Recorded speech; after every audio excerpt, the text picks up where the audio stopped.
আজকের বিশেষ গুরুত্বপূর্ণ খবর, মুম্বাই শহরের মানবদর্দী মহান ব্যক্তি যার নাম হুসাইন মনসুরি, তিনি বিভিন্ন স্থানে গরিব অসহায় মানুষ ও বিভিন্ন রোগে আক্রান্ত এবং বন্যাক্রান্ত মানুষের পাশে সর্বদা সাহায্য করতে নিজের অর্থ অর্থাৎ টাকা বিলিয়ে দিতে দ্বিধাবোধ করেন না।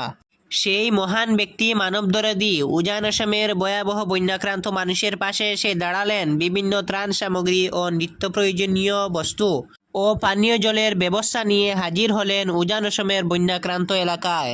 তিনি নিজ হাতে মানুষের কাছে ত্রাণ সামগ্রী পৌঁছে দিতে ব্যস্ত হয়ে পড়েছেন। হুসাইন মনসুরি 2-3 দিন পর্যন্ত ত্রাণ সামগ্রী বন্যাপীড়িত মানুষের হাতে পৌঁছে দেওয়ার চেষ্টা চালিয়ে যাবেন, যাতে বন্যাপীড়িত মানুষ কিছুটা হলেও একটু স্বস্তি পায়।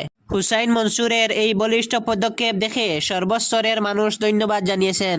বিধায়ক মৌলানা বদরুদ্দিন আজমল জাতপাতের ঊর্ধ্বে উঠে মানব সেবায় ব্যস্ত হয়ে পড়েছেন। উজান অসমের ভয়াবহ বন্যায় অসহায় মানুষের পাশে নানান রকমের ত্রাণ সামগ্রী কোটি কোটি টাকা খরচ করতে মন প্রাণ উজাড় করে দিয়েছেন। বন্যায় পীড়িত মানুষের কাছে লক্ষ লক্ষ পানীয় জলের কার্টন নিয়ে হাজির হয়েছেন এবং বন্যার জল কিছুটা কমতে থাকায় শিবসাগর জেলায় আজমল ফাউন্ডেশনের পক্ষ থেকে স্থানে স্থানে অস্থায়ী চিকিৎসা শিবিরের ব্যবস্থা করেছেন, যাতে মানুষ অনেক রোগ ব্যাধি থেকে মুক্তি পায়।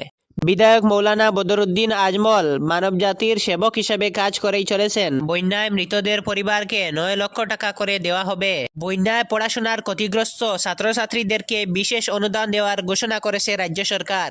বন্যাক্রান্ত 60 জেলার ছাত্রছাত্রীদেরকে বিদ্যালয়ের পোশাক ও বিনামূল্যের বই খাতা দেওয়া হবে। উচ্চ মাধ্যমিক ছাত্রছাত্রীদেরকে বই কেনার জন্য 1000 টাকা এবং স্নাতক স্তরের বিএ এবং বিএসসিতে পড়া ছাত্রছাত্রীদেরকে 3000 টাকা এবং স্নাতকোত্তর ছাত্রছাত্রীদেরকে 5000 টাকা করে আর্থিক সাহায্য দেওয়া হবে।